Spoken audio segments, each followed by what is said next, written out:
आज एगो पुरान डायरी से एगो पुरान पन्ना मिलल ह जेकरा में भोजपुरी नवगीत एगो मिलल 2787 के लिखल हमार भोजपुरी नवगीत आप लोग के सामने रख रहल बानी।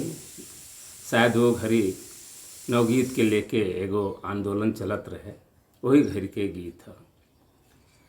देख गवई घैली में घैली घड़ा, देख गवई घैली में शहर के जहर, देख गवई घैली में शहर के जहर, देख गवई घैली में शहर के जहर, पानी के चेहरा गईल क्षण में उतर, पानी के चेहरा गईल क्षण में उतर।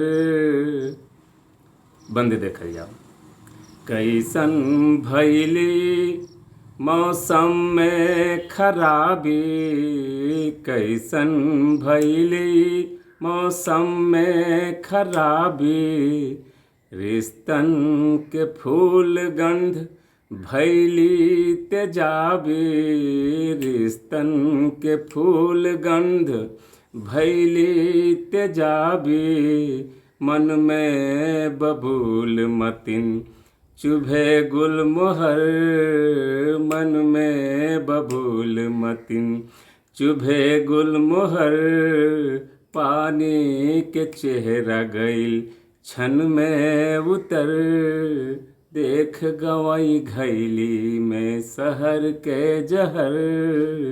दूसरा अंतरा देखल जाए।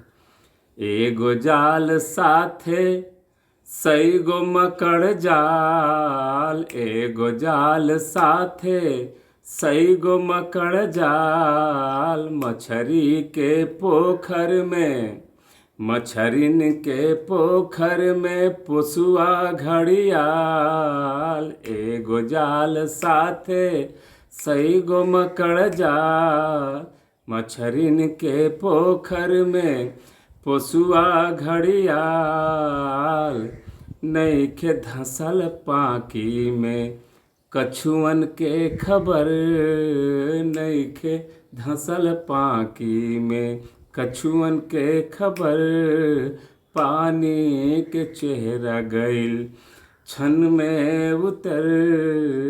तीसरा अंतरा देखें।